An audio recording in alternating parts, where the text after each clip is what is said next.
Welcome to the All Around Joe podcast, where we optimize your human performance from my personal experience as an athlete, coach, and all-around self-improvement junkie. On this edition of the All Around Joe podcast, I'm going to be talking about why you can't take care of others if you don't take care of yourself first. And that leads us right into the sponsor for our podcast today, the Get Better Project, which is our online at-home training program that has workouts from no equipment all the way up to full home gym equipment workouts. We also tackle your nutrition, your stress, your sleep, all of that stuff. It's called the Get Better Project because it helps you get better in all areas of your life, not just sending you workouts. We will also review videos. We'll do all kinds of fun stuff like that. So if you guys would like to get 30 days of the Get Better Project for free, head over to thegetbetterproject.com/30 days, and we'll get you started, get you working out today. All right, guys, this podcast is also brought to you by Body Health and Perfect Amino. This is the supplement that I am taking every single day right now to help repair my body faster, whether it be my hard workouts, whether it be just that I want to have functioning tissue that is working better. I'm taking Perfect Aminos like crazy, and you can head over to bodyhealth.com right now and use the code AllAroundJoe to get yourself 10% off any of their supplements, and I am buying Perfect Aminos like crazy. I just actually bought 6 bottles of their 300 count. So I like the stuff a lot. All right, guys, here is the topic today: why you can't take care of others if you don't take care of yourself first. And I see this come up all over our world. It happens constantly, and you can see it just walking down the street, where you're going to see people that are not taking care of themselves because they're putting other things in their life first. And there are several different things that come up that people put ahead of themselves. And for some reason, I think the problem, the root, the stem of the problem here is that we look at taking care of ourselves before others as a bad thing for some reason. We're looking at things like, all right, I need to take care of my job first because we feel responsible to that. I need to take care of my kids first. I need to take care of my parents first. I need to take care of my spouse first. But if we really dig down deep into it, we can't take care of those particular people in the best possible way that we can unless we are functioning at our top. So if we want to really take care of those jobs, people, things at our best, we have to be at our best. Does that make sense to you? I have a hard time getting people to wrap their mind around this for some reason. It's like we've had it pounded into our head for so long that we need to take care of others first. And this comes back to all kinds of things. Like I see it all the time, and one of the reasons I want to talk about it is I see it all the time in people that are overweight or obese, and which is a lot of our population here in the United States. Like 70% is amazing there's that many people that are overweight or obese. But they're putting these other things ahead of their health. Could be that they're going to their job and they're working too hard and they're not focusing on what they're putting in their mouth. It could be that they're focusing on their children, raising their children. And yes, you do need to focus on yourself first before your children, because if you are not at your best, then they're not going to see how to live at their best. Number one, you're probably going to be stressed, so they're going to feel that stress. Right? And lastly, if you have higher energy and productivity and ability to stay calm, then you're going to be able to work with them and raise them at your best. See where we're going here? Same thing with work. It's really the similar thing where if you are functioning at your top, at your best, then you're going to be able to give that much more in less time because you're going to be more productive, meaning that your brain is going to be working better, your body functions better, all of these things. Not only that, if you are taking care of yourself and you're not overweight or obese, which is amazing that people let themselves get to that point, but if you aren't there, if you are looking good, feeling good, ought to be in Hollywood type person, then you're going to get more opportunities. People are just going to look more favorably upon you and give you more opportunities to do things. Trust me, it happens. So the question is, why do we have this preconceived notion that we need to put others and other things before our personal self. It might be just because it's easier to focus on those things, because if we have to be introspective, then it's hard. We haven't learned that process of thinking about what actually makes us better, how we function better. It's easier just to focus on these outward things or to not think about it and go do, right? You have these processes that we've come up with to go do, whether that be going to work and doing physical manual labor, or writing if you're a writer, or just getting up and starting to take care of your kids and just going down this pattern. We have all these patterns and habits that are put into our lives they could be influenced by other people, but really they're put into our lives by ourselves. And it becomes this program that's really easy to run. It's like opening up your app on your phone. It starts this program of code that it runs through, and you just follow it. And it does a certain thing over and over and over and over and over again. And you have to actually rewrite the code if you want it to do something different, which is what you'd have to do in this particular case, rather than go down that regular rabbit hole of just doing this other thing, whether it be job, taking care of somebody, whatever it may be that you are running into that is not having you take care of yourself first. You have to rewrite that code that says, nope, I'm going to take care of myself first so that I can give more to you, to it, to whatever it may be. See how that makes sense? So you have to really discover where it is, where you can insert that code, if you will. It could be like right when you get up in the morning. Are you running off to check your emails, to take care of your kids, to get them up and ready for school or whatnot, rather than thinking about what you need at that particular time? Do you need time for yourself? Do you need to write? Do you need to reflect? Do you need to do your gratitude journal? Do you need to meditate? What is it going to be that's going to help you to start being at your best? Do you need to go have a cup of coffee, out on the porch? What's it going to be? And how can you make that happen, even if you've got a, boatload of kids hanging around your house or whatever it may be? How are you going to find that particular notch of time or thing to do? You could even be with them. It doesn't have to be like, oh yeah, you're going to pen your kids up in the room and you're going to go out on the porch and have your coffee. It could be just that you are doing that particular activity with them around. You're just not putting that focus you're giving to yourself while they're around first. And you have to identify, though, what it is that is giving to yourself. And it's easy if you look at somebody like the obese or overweight example that we gave earlier. If you're that person, that's where you need to focus, because you're never going to be at your best if you're holding on to too much body fat. Your body is actually just like killing itself, and that's the truth. So if that's the case, then that's where you need to put your focus first. You need to figure out, all right, well, I'm eating these particular things. Why am I eating these particular things? Is it just that I'm eating too much of a good thing, and that's what's happening? Usually that's absolutely not the case. I rarely run into people that are eating way too much of the good thing of a good thing and actually becoming really obese. There's a lot of times that you can eat even too much of a good thing, and it's not going to negatively affect you as much as just eating terrible food or drinking alcohol would. So you have to look at that, identify that problem. Is it that you're going out to eat too much? Is it that you need to actually learn what a protein, fat, or carbohydrate is?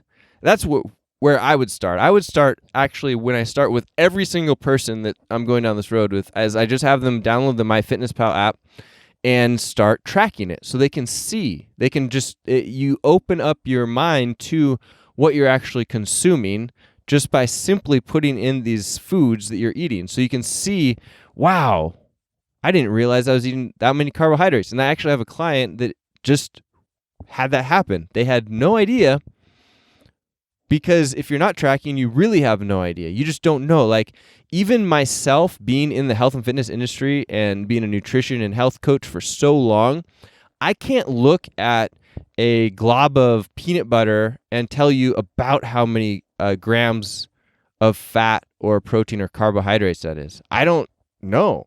But I can say that That glob of peanut butter is about a tablespoon or 2 tablespoons, and I can put that into my MyFitnessPal app, and it will tell me, it will start calculating it for me, how much fat, protein, or carbs that is. So I don't want you to have to go and recreate this. I just want you to look at it and be like, oh, that's about this much. And then you put it in, and you gain all of that data, all that knowledge just by looking at it. So it's not like you have to recreate the wheel. You don't have to do anything. These tools are right here in front of us. And you start by going down that road of just measuring if you're that particular person. Same thing if you're the type of person that is a parent that feels like you're overwhelmed constantly and don't have enough time for yourself, not taking care of yourself before your children. You just need to do a little bit of reflection first. Say, all right, where am I losing this thing that I would like? Is it that you need to have some time for yourself to read, to meditate, to, prepare meals? Where is it that actually is taking care of you? Sleep more, right? Or maybe you don't have, you've got a child that is always getting up in the middle of the night. So then you need to figure out how you can sleep more effectively for yourself. And a lot of us need to look into that as well. It's not that sleep is just measured by amount of time. It's measured by effectiveness during the time that you're sleeping. So if you're really effective at sleeping, you might only need 6 hours of sleep a night. But a lot of times we are not focusing on the things that make our sleep effective.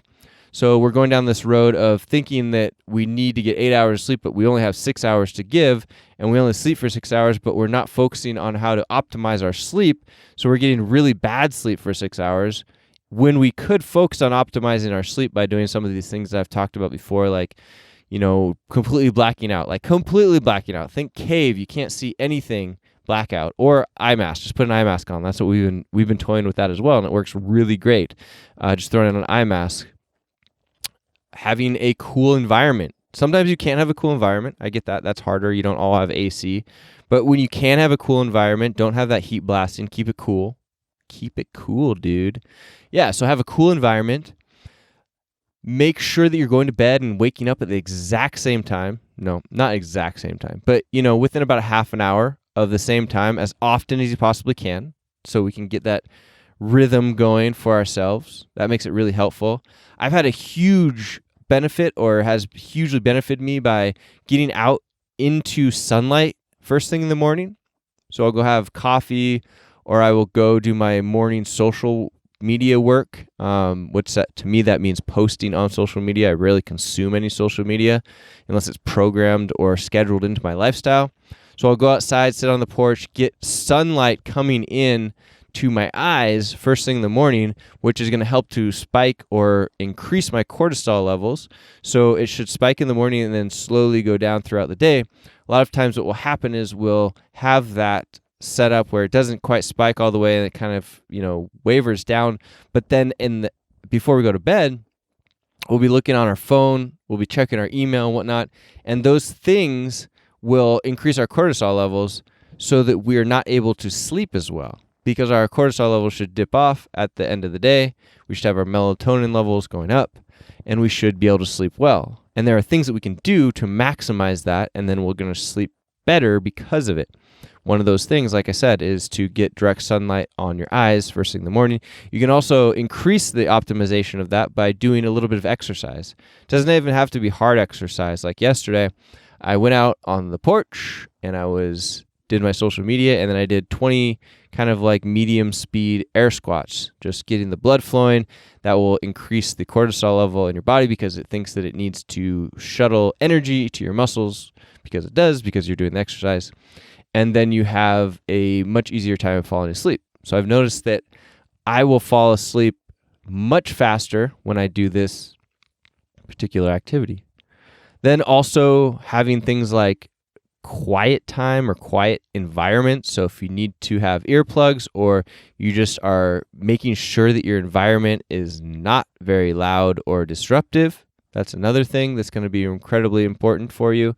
Like, for example, we know that if we're in the van, which is the van studio right here where I'm talking and where I'm doing this podcast from, if you're watching it, we know that if it's windy outside, we've identified that if we're sleeping up top and it's windy outside, there's a trigger in both of Emily and I that says like fight or flight go on when the wind is blowing at about 10 or more miles per hour, which is pretty interesting.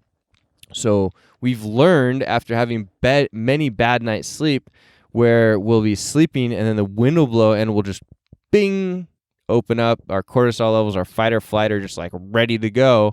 And then we're awake and then we have to wind back down, fall asleep, and then it happens again over and over and over again. So what we'll do is we'll head to our bottom bed, we'll lower the top, which makes it much more quiet, and we'll be able to sleep great. So now what we know is if we have any indication that it's going to be windy at all, we just go sleep in the bottom. No big deal. So if you have any indication that you're going to be in a loud environment, put in some earplugs. No big deal. I know people that use earplugs all the time for that. I suppose we could put in earplugs up top too, but what happens is the van actually rocks. So it blows, it's loud, and then it rocks. So when the top is down, it doesn't nearly rock as much, and it's much more insulated, so it's much harder for us to notice that there's wind, and we actually haven't been in any environments that the wind is blowing so hard that when we're sleeping down below that we can even notice it. And we've had or been in some very, very windy environments. So like I said, the first thing is to go ahead and acknowledge and think about and write down what you would like to change or how you think would be the best way for you to take care of yourself so that you can do that effectively. And a lot of times we don't think about these things. We don't think about the actual things that we need in our lives to be more effective and that will make us feel better. But we need to think about those things. We just go through life. We're like, oh, I need to do this. I need to go feed the kids. I need to get them ready for schoolwork. I need to help them with that. I need to go to the grocery store. I need to cook breakfast, lunch, dinner, whatever. And the next thing you know, you didn't ever think about what you actually wanted to be doing. You just went and did this task of things. I see it all the time too. And, people that are, whether they're working on the task, or whether, you get themselves obsessed with certain house chores and they'll be out working on house chores constantly. And they never stop to think, oh, why am I even doing this? Do I love it? Sure. If I do, I know certain people that just absolutely love that. And there are other people that will do it and they'll be like complaining about it when they're done. Like, I had to do this all day long and that was terrible, and blah, blah, blah. And just pay for somebody else to do it then. Think about these things. Ask yourself these questions. Go down this road of like, is it worth it for me to pay someone else to do these things for me because it's not actually optimizing my happiness? Get it? Cool. All right, guys. So I hope this is beneficial for you. It's really about identifying these things and like having me kind of like smack you across the face and say, hey, you need to be thinking about yourself so that you can take care of others first.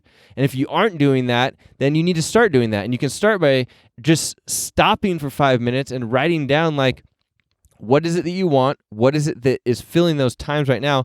And how you could either make a compromise or have the things that you should be doing and wanting as a priority in your life so that you can do the other things and take care of the other things and take care of the other people better at your maximum ability. Because if you're not functioning at your maximum, if you're not taking care of yourself first, then you're not going to be able to take care of others, other things, anything else in your life to the maximum potential or what it is actually deserving of your potential. So let me say that one more time. If you are not taking care of yourself first, then you are doing harm to your work, your spouse, your job, your kids, whatever it may be that you're working on, because it is not you giving your best. Simply stated. So figure it out, write it down. If you have questions, comments, or concerns, let me know. Everybody seems to get themselves into this hole of thinking that they're stuck in a certain place, and they can't move. They're like in cement. You're not. It's just in your mind. So make those changes. And the thing is, like, I'm not just talking about this like, oh, I see this observation, I need to do this, you should do this, you should do this. I do this myself. I've been in these shoes. I've gone down the road of working for other people and giving all my attention and time to that and just burning myself down to the ground. And fortunately, I found certain people that influenced me that taught me how to see how to take care of myself first. So I'm not just preaching for preaching's sake. I've done this. I've learned about it. I've seen the light from the other direction. And now I know that when I'm optimized and working at my best, I can be so much more effective at helping you, at podcasting, at my work, at giving my time and energy and focus to Emily, to my family, all of that stuff. And I can feel when I'm off, when I'm trying to put someone else first rather than taking care of what I need to do to optimize myself so that I can give better to them. I can feel that. So tune in to your own channel, figure it out, help yourself. Let me know if I can help at all, and I would be happy to help if I can. And lastly, if any of this relates to at-home fitness, sleep, nutrition, stress, and you think you could be helped by having somebody like myself or our coaches at the Get Better Project working with you to achieve these goals with you, then try out our program for 30 days. Highly recommend it. Head over to thegetbetterproject.com/30 days. Get yourself started today. You don't even have to work out every single day. Don't think that you come in here and have to just crush it every single day. I think that if you're going to work out, you should work out at least 3 days a week to get benefits from it, or 4 days a week to get the benefits from it. But some of the workouts are easy, and you just shouldn't have to tackle everything and be full effort all the time. If you are super stressed out, then you work with us and we'll help you with that. So the Get Better Project is not designed to be like a one-size-fits-all. It's designed to be, we're going to help you with where you're at and help you personally to get better in the areas that you're struggling with. So if that sounds cool, hit us up. Also, I am throwing down these perfect aminos like crazy, so I think that it's worth mentioning to you and worth giving you the discount code. So head over to bodyhealth.com and use the code allaroundjoe to get yourself a discount on Perfect Aminos. I'm actually taking the Perfect Aminos, and I didn't mention this earlier, but I'm taking their multivitamin, which I believe is multivitamin/liver cleanse. And it's, great products. Both of them are fantastic. Like I mentioned, I take Perfect Aminos if I'm on a low day, 10 of them a day. On a high day, 30 of them a day. So I'm pounding those things down, and they help me to recover faster, help me to feel better, all of that good stuff. You just have to take them at the right time of day on an empty stomach, 2 hours after fats or proteins, and 30 minutes before fats or proteins. So there you have it. If you have any questions about the stuff, guys, let me know. I'm here for you, and I will talk to you soon. The All Around Joe podcast, we optimize your human performance from my personal experience as an athlete, coach, and all-around self-improvement junkie.